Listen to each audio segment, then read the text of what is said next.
Somaliland mise dadka kale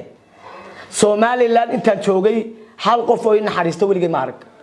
afayeen baan ahay darbitiiftaan xukumaa darbitiifta inta doxyada loogu tago bariis looma geeyo looma adeego waxba lama siiyo cunto lama siiyo fusta lama higiyo xuseen dad badan darbitiifta wax taray mar badan oo kala duwan qurba joogta Soomaaliyeed baa taray noloshii darbitiiftu hadiiba maanta hanbadii leedikay ibinayo halkii ay ku socotaa walaal xuseen wallahi niyo noloshan meel ay ku socoto ma garanayo dadunidana maanta waa akhirsaban aan waxaan jeclaan lahaa arkiyo dhulka Ilaahay oo la laabaan ka jeclaan lahaa way noloshu markay kugu adkaato qof walba waa dareemi kartaa qoys baan ka taaganay ay nasabada waan bedelayaa wasaaradda waa la yidido waa la meelotikoreeyo waa la soo celiyo agaasimaha guud baan tagay yaa kumid tikoreeyo ku diiday ku cilsuriyay igama qabanayo telefoonka waan garaacay door jeer baan ku celceliyay Abdiraxmaan ilka Xasa agaasimaha hore arrimaha bulshada ayaa ii soo diray la hadal buu igu yiri waa la hadlay igama qabanayo masaaladii waka agaasimihi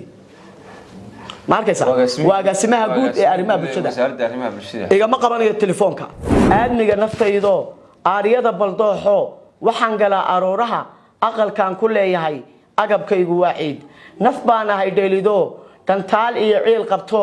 intuu dhaawacay waqtigu darbaaxada waayihiyo duruufuhu dhalan rogeen barbarkayga wax fadhiya gudoomiyaha dhalinyarada darbujiifka Somaliland Xuseen Mandela Xuseen maxaa soo kordhay aad maanta nala wadaagaysaa walaal xaaladda maanta xaalad adag weeyaan maadaama toona tiri lagu jiro 7 aakhir 7 lagu jiro dadkeena ayna garashada iyo cilmiga iyo waaya aragnimada iyo baadariisankii nolosha ayna garanayn dadka Somaliland jooga ayaan u jeedinayaa dardaaran iyo dhiirigelin inay dhagahooga wax ku qaataan muxuu yahay dardaaranka dhibaatooyin soo kordhay oo darbujiiftii soo wajahayba ma dhibaatooyin kale oo ku soo kiciyo kugu sababay inaad warbaahinta la hadashaa jira walaal horta alxamdulillah horta Ilaahay baa mahad leh anigu 19 sanadood ayaan hadlayay oo doodayay 19kii sanadood ee aan doodayay waxma arintayda layma soo dhag layma yeedhin wasaaradda Home Childrenka arrimaha bulshada iyo shaqagelinta Somaliland hadda imika sida ila muuqata wasiir Cali Xulxoor baa haysta agaasimo guud baa loo soo magacaabay wasiir ku xogeen baa loo soo magacaabay wasiir ku xogeenka xanaanada xoolaha Yurub baan jida ayaa la keenay walaal maanta ciishada aad arkayso magaalada Hargeysa aad bay cirkays ku shareertay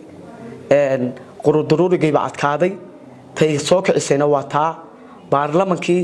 miisaaniyadii darbitiifta way hortaalaa cid ka hadashayna walaal ma jirto way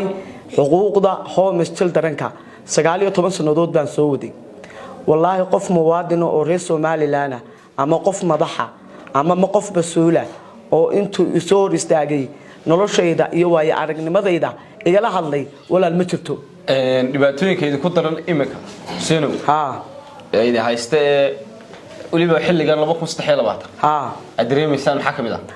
wallahi 2023 waxa kamid tacadiyada loo geysanayo darbitiifta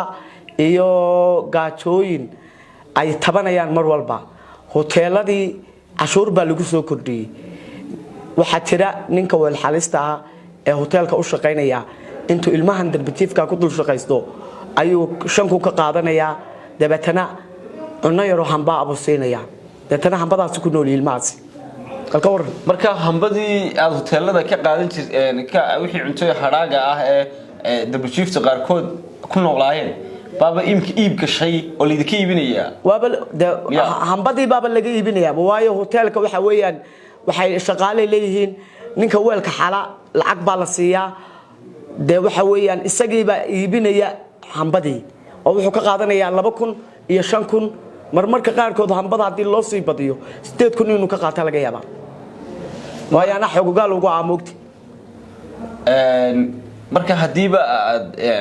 lacag aad ay siisanayaan darbujiiftii aad gudoomiyo ahayd cuntadii hambada ahayd tacaadiga ahna waa lacag soo maaha Xuseen tacaadiga laftiga iska cuni kartaa soo ma tacaadiga laftiga waa lacag laakiin se waxa weeyaan maciishadii lacagtii baa kordhay walaalday la isweydiin baa la leeyahay yaa sabab u arrintan inay san wax kordhaan waxa sabab u ah walaal ganacsadayaasha magaalada Hargeysa degan wax soo dejiya ayaan ku eedeynayaa oo inay waxaan dalacaan iyo xukuumadda ayaan ku eedeynayaa walaal oo labadoodu waxa weeyaan waa iskaashi gacmaha isku haystaan oo dad wala shaqeynaya laakiinse labadooda ayay ka go'antay inay maciishada hoos jabiyaan noloshii dabjiifto hadiiba maanta hambadii leedika iibinayo halkii ay ku socotaa walaal Xuseen wallahi niyo noloshan meel ay ku socoto ma garanayo daduniduna maanta waa akhirsaban aan waxaan jeclaan lahaa arkiyo dhulka Ilaahay oo la laabaan ka jeclaan lahaa way noloshu markay kugu adkaato qof walba waa dareemi kartaa qoos baan ka taaganay ay nasabada waan bedelayaa anigu maadaama la ii dhiga adeeg waayay la ii soo joogsan waayay wasaaradda arrimaha bulshada iyo shaqo-gelinta aan tagay miisaaniyadda darbijiiftu rakudul xaragoonayaan ku dulabisanayaan ya nasabada intaan bedelo baan la Ilaahay akhrisamanka nagu soo dadeji waayo ragan miisaaniyadii darbijiifta ku dulabisanaya ku dul xaragoonaya cunayana waayo raga bal hadal carbaabtooda sheegtid walaal kuwii horeba calaamadaha ka soo baxay oo ka ifay calaamadaha waad garanaysaa qaar baa dhintay qaar baa China tagay oo faraha laga soo baxay oo dumara oo siiraan jiray halkan ma magacaabaye ma fahanti waxay ugu waasir weeyaan baad riisanka noloshan fahmi ما فهمت والله وحويان ميزانيه دربجيفta cadayno haysa waa aadaan culus inaad dad mas'uuliyiina Xuseen ku eedeysid inay lacag darbijiiflaad cunaan waa aadaan culus xal cadaymo waxaan cadayno hayaa qoondadan ka eegay lacagta goglahan ka eegay lacagtay tahay xildhibaan barka jaamac batoon iyo xildhibaan maxamed abiib iyo laab saalax ayaa sheegay oo miisaaniyada dhexdeeda sanadkii hore ka sheegay baarlamaanka taas ku cadaynaya lacagta marka aad ogaatay darbijiifta xadii talag ba marka ma lacagtii oo dhan ayaa leedahay ma soo gaadhay darbijiifti wax darbijiif ay lacag soo gaadhaa ma jirto iyaga ceelno ma qodna godad bay ku jiraan darofay ku nool yihiin taxamihii baa imika bilaamaya bilowbay inoo tahay marka waxa weeyaan cidna uma naxariisanayso war reer Soomaaliland naxariistii halkay martay ayaa horta is weydiina xukuumadday naxariistii halkay martay ayaa is weydiina adeeg Ilaahay subhanahu wa ta'ala wuxuu yiri Ilaahay isku naxariista markaasaan inay naxariisanay bal haday reer Soomaaliland darbijiifta iyo sayaan ka war ya xukuumaddiiba dadkayna hoos u eegeenba Xuseen dadkan aad imika iyaga wax ka sugaysid Ilaah ka weyn ayaa jira oo adiga iyakaba idin dhaxeeya naam hadii aad qoys ka soo istaagtay bulshadii iyo xukuumaddii iyo ganacsatadiiba xaq Ilaahay ma u noqotay hadda darbijiiftiin horta anigu Ilaahay waan bariyay alxamdulillah hadana fayeenkii darbijiifta ahay ilaahayna waxaan idhi Ilaahay umada yar yar ee darbijiifta ah ee homes childrenka ah ee muwaadiniinta ah Ilaahay mid khayr qabasi 9 bilood baan u shaqeynay qurbo joogta Soomaaliyeed ee dunida gacaleedeeda ku nool ayaan uga shaqeynay waayo iyaga soo diray aniga xildhibaan barka jaamac batoon 9 bilood baan u shaqeynay oo Ilaahay subhanahu wa ta'ala ilaahayna marxaatibu noogay warbaahinta oo dhan waa la soo dhigay taxamtii hore hadda imika tan bilaameysana cid nagala shaqeyn doonto ma hayno baarlamankiina waxaaba ku jiraaba doorasho iyo golo deegaan iyo iyagii dhexdoodii iyo isqabsado iyo waxaylahaasi ku mashquulsan tan darbijiiftana ka la yaab badano inay qabtaan oo ajar iyo saxanaad Ilaahay ka siinaya wasiirkii arrimahaas qaabilsanaa ma u tagtay ma la kulanteen wasiirkan cusub wasiirku muraayad madow u gashanayba meediyahana maba daawadaba marka waxaan oran lahaa wasiirka mar hore aan ku yiri muraayad cadaan gasho muraayad cadaan oo wax ifisa oo wax aragta oo dareenkaaga iyo waay aragnimadaada iyo shaqadan lagu igmaday aragta muraayadan madow saar oo muraayad cadaan gasho qoraan uga yiri Xuseen intaad wasiirka eedayn ma u tagtay adiga laftigaagu ma isku dayay wasiirka la kulantay wasaaradda waa la idido waa la meelotikorayo waa la soo celiyay agaasimaha guud baan yaa ku midab takoriyo ku diiday ku cisuriyay atrimaan ilka casi ayaa soo diray markiisa wasiirka agaasimaha guud ee arrimaha bulshada waan hayaa lambarkiisa waa kan igama qabanayo telefoonka ما فهمت وسارده وان تجي حتى قراعيا وان تجي وسارده قراع ما كان قراعيا سوق وان تجي إذا ما قبنيه تليفونك وان قراعي دور شهر بان كل علي أتلمان إلك عسى أقاسمي ورا ما بالشدة ayaa ii soo diray la hadal buu igu yiri waa la hadlay igama qabanayo masaaradii waka agaasimihi markaysa waa agaasimaha guud ee arrimaha bulshada wasaaradda arrimaha bulshada igama qabanayo telefoonka ma tagtay wasaaradda waan tagay waa la milatu koray qaybta askarta iyo qaybta kuwa ammaanka waa la hadlay telefoonka igama qaban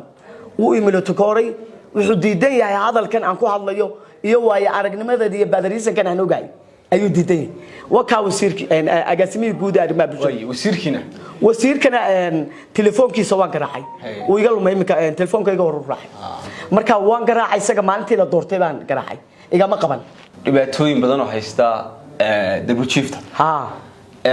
muddo dheerna waxaad sheegtay inaad u soo hadlaysay kuna hadlaysay codka Darbi Chiefta 19 sano Darbi Chiefta aad iyo aad wasaaraddiina waad eedaysay in arintaas ay ka gaabisay bulshada qaybaheeda kala duwan fariinta ugu dambaysa u diraysa maxay tahay bulshada Somaliland joogto waxaan fariinta u dirayaa maadaama oo aad ubadka aad maanta dhasheen iyo ubadka maanta halka doxyada jooga waxa weeye waa isku mid ilaahay baana abuurtay haddaad hakrateen oo dayacdeen oo idinka shicibkiyood aad yeesteen oo dariiqyada aad ku dhaafaysaan ilaahay waxaanu ka baryaynaa sidan maahe cirkiga dhulkaba ilaahow laab